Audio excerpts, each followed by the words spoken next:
ఇటీవల అమెరికా సైనిక బలగాలు జరిపిన దాడిలో ముగ్గురు భారతీయ సేలర్స్ దుర్మరణం చెందారు. అందులో ఒకరు మన తెలుగు బిడ్డ విశాఖకు చెందిన పట్నాల సురేష్ కూడా ఉన్నాడు. సో ఈ దాడి గల్ఫ్ ఆఫ్ అమన్ ప్రాంతంలో వాణిజ్య నౌకలు, ఇది అండర్లైన్ చేయాలి, మిలిటరీ నౌకలు కాదు, వాణిజ్య నౌకల్లో మిలిటరీ షిప్పింగ్ కాదు, మర్చెంట్ షిప్పింగ్లో పనిచేస్తున్న ముగ్గురు ఇండియన్స్ ఈ దాడిలో మరణించారు. ఇండిపెండెంట్ ఇండియన్ హిస్టరీలో బహుశా అమెరికా సైనిక బలగాల చేతిలో భారతీయులు చనిపోవడం ఇదే మొదటిసారి. భారత ప్రభుత్వ రియాక్షన్ ఎంత గట్టిగా ఉండాలని కోరుకుంటాం. అమెరికా ఏ రకంగా స్పందిస్తుంది చూస్తే మనకు ఆశ్చర్యం వేస్తుంది. భారత ప్రభుత్వము, మన విదేశాంగ శాఖ అమెరికా దౌత్యవేత్తను 2 సార్లు పిలిపించి తమ తీవ్ర నిరసన వ్యక్తం చేసింది. ఫారిన్ మినిస్టర్ జయశంకర్ ట్వీట్ చేశాడు, నేను మార్కో రూబియో అమెరికా ఫారిన్ మినిస్టర్తో మాట్లాడాను, తీవ్ర ఆందోళన వ్యక్తం చేశాను, ఇది ఇలాంటి ప్రమాదకరమైన దాడులు న్యాయసమ్మతము కాదు అని చెప్పాను అని మాత్రమే ట్వీట్ చేశాడు. మార్కో రూబియో ఏమన్నాడో చెప్పలేదు. ఎందుకు చెప్పలేదంటే మార్కో రూబియో దుర్మార్గంగా స్పందించాడు, అందుకే చెప్పలేదు. మా అమెరికన్ స్టేట్ డిపార్ట్మెంట్ ఇచ్చినటువంటి ప్రకటనలో అమెరికా విదేశాంగ మంత్రితో ఇండియాస్ ఫారెన్ మినిస్టర్ మాట్లాడాడు.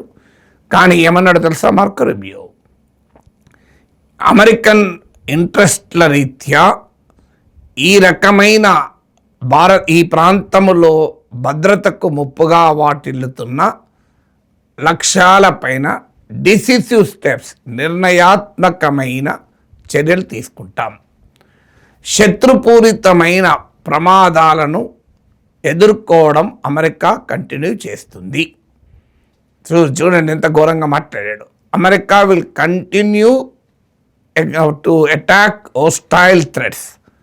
ఇందులో హోస్టైల్ ఏముందో నాకు అర్థం కాదు. అదొక మర్చెంట్ షిప్, అందులో మిలిటరీ లేదు, ఆర్మ్స్ లేదు, ఉన్నది ఇండియన్స్. మరి హోస్టైల్ థ్రెట్స్ ఏంటో తెలియదు.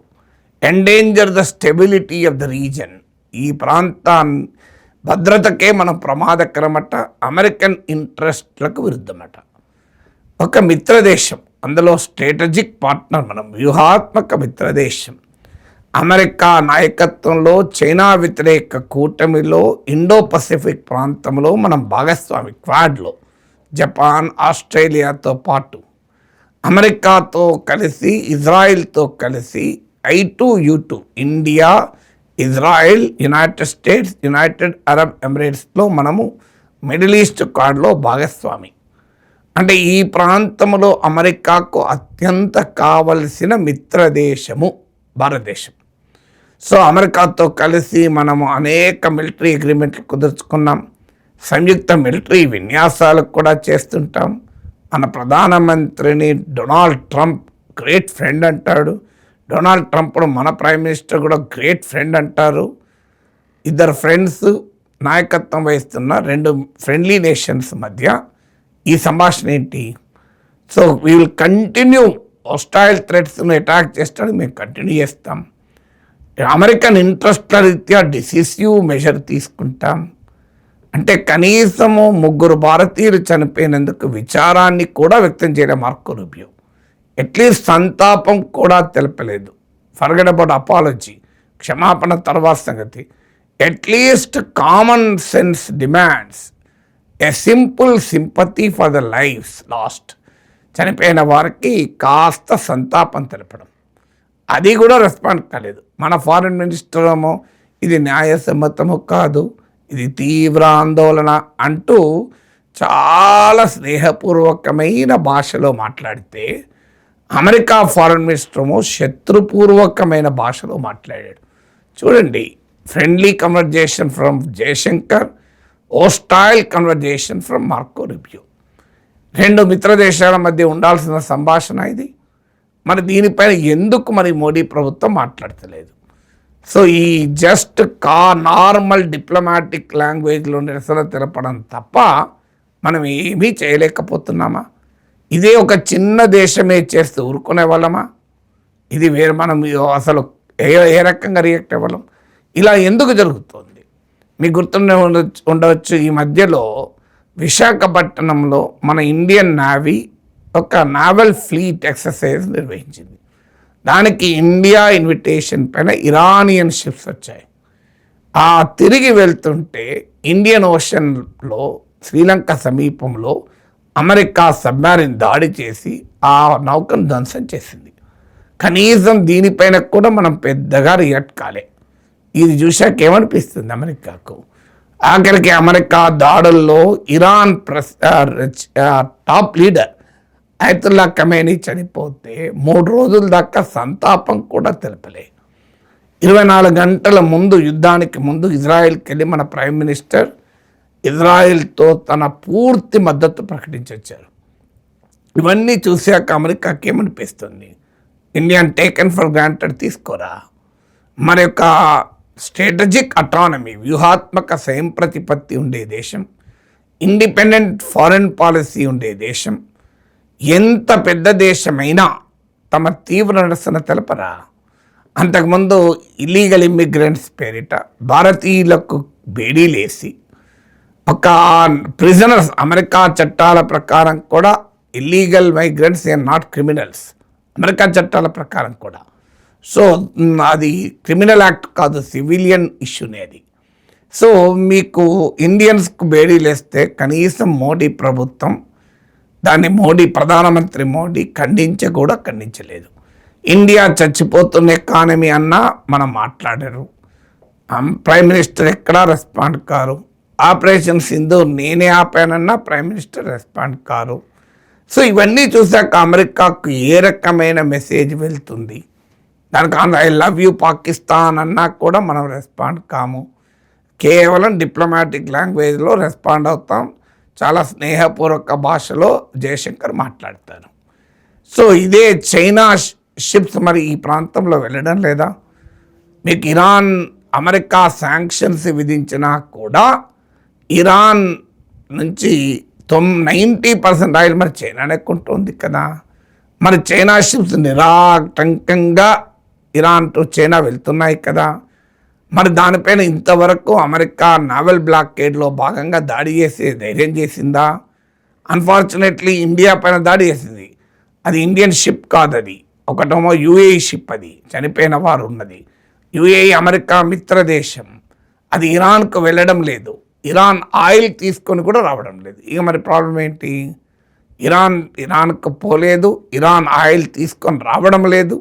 అలాంటప్పుడు ఎందుకు దాడి చేశారంటే, మా ఇష్టం, మేము దాడి చేస్తాం, మేము మిమ్మల్ని చచ్చిపోతూనే కానివన్నా మీరు మాట్లాడరు, మిమ్మల్ని రష్యన్ ఆయిల్ కొనొద్దని కండిషన్స్ పెట్టినా మీరు మాట్లాడరు, ఇరాన్ ఆయిల్ కొనొద్దంటే కొనకుండా ఆపేశారు. సో ఇరాన్ షిప్స్ మీ ఇండియాకి వచ్చి వెళ్తున్నా మేము కొట్టేస్తాం. ఆఖరికి ఇండియన్ టెరిటోరియల్ వాటర్స్కి వెళ్ళి ఫ్రీడమ్ ఆఫ్ నావిగేషన్ పేరిట అమెరికన్ మిలిటరీ షిప్స్ వచ్చి వెళ్ళినా మనం ఏం పెద్దగా రియాక్ట్ కాము. మన దేశస్తుల్ని ఖైదీలాగా ట్రీట్ చేస్తూ బేడీలు వేసినా మనం మాట్లాడము.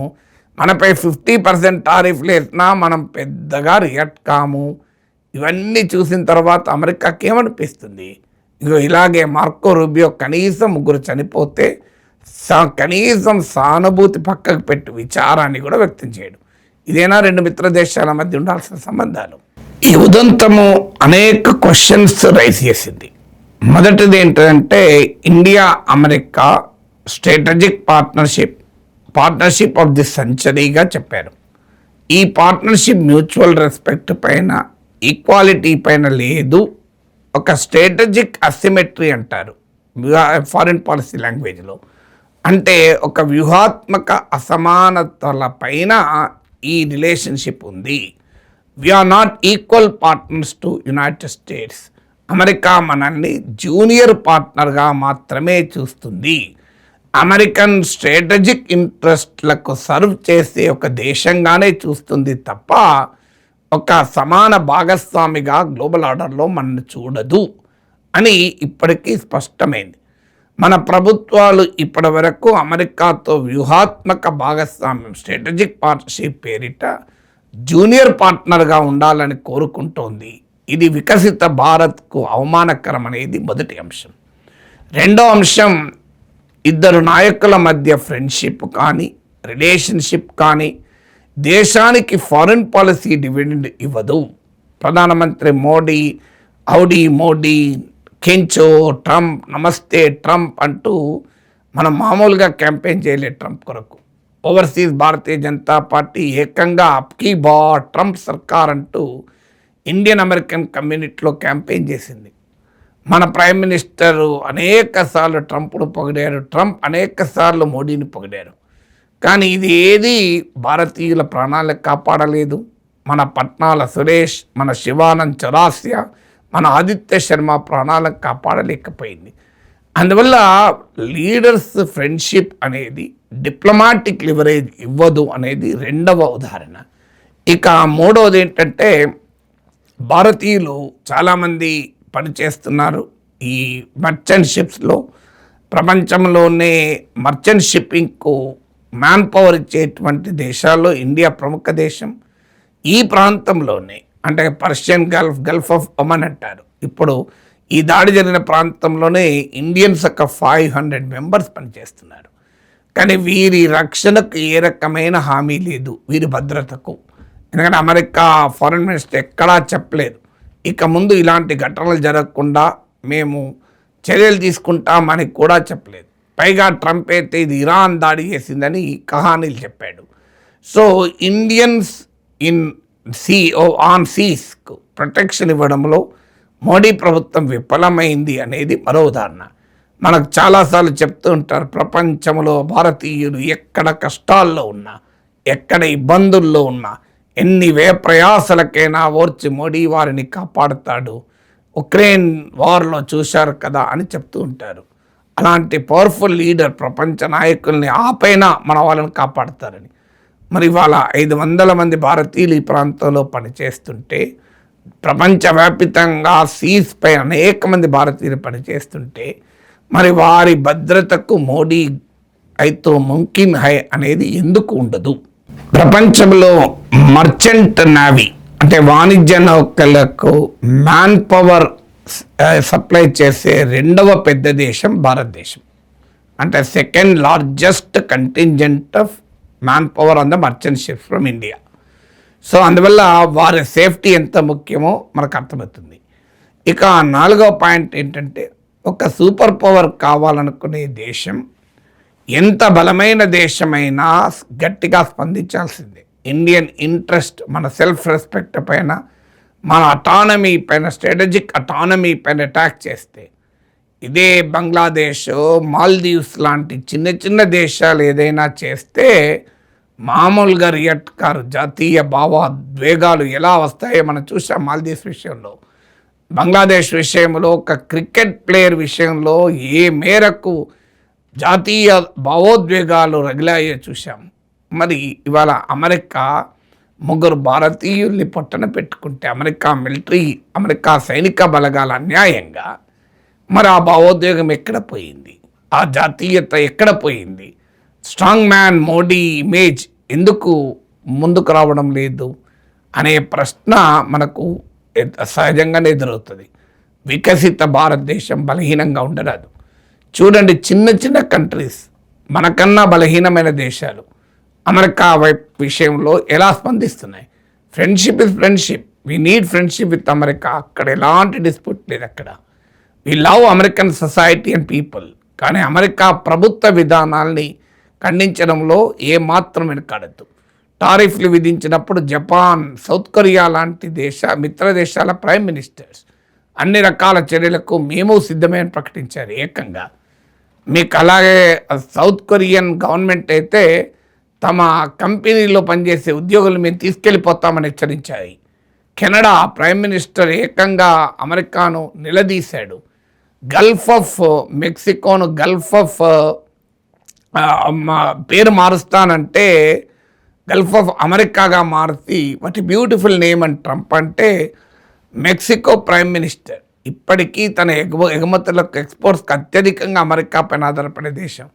యునైటెడ్ స్టేట్స్ ఆఫ్ అమెరికా కాదు, United states of Mexico. What a good name అన్నది. అంత ధైర్యంగా మెక్సికో దేశం స్పందించింది. ఇక కొలంబియా లాంటి దేశం తమ దేశస్తుల్ని అమెరికా బేడీలేసి పంపిస్తాడు, అవసరం లేదు, మా విమానాలు వచ్చి మా వాళ్ళని మేము తెచ్చుకుంటామన్నారు. ఎయిర్పోర్ట్లకు దేశ టాప్ లీడర్స్ వెళ్ళి తన దేశస్తుల్ని ఇల్లీగల్ మైగ్రెంట్స్, మీ వారు నేరస్తులు అని అమెరికా పంపిస్తే వారిని ఆ దేశ అధినేతలే వెళ్ళి స్వాగతం పలికారు. సో ఇలాంటి చిన్న చిన్న దేశాలు ఛాలెంజ్ చేయగలుగుతుంటే ఇంత పెద్ద దేశం ఎందుకని మన ముగ్గురి ప్రాణాలు పోయినా మనం గట్టిగా మాట్లాడలేకపోతున్నాం.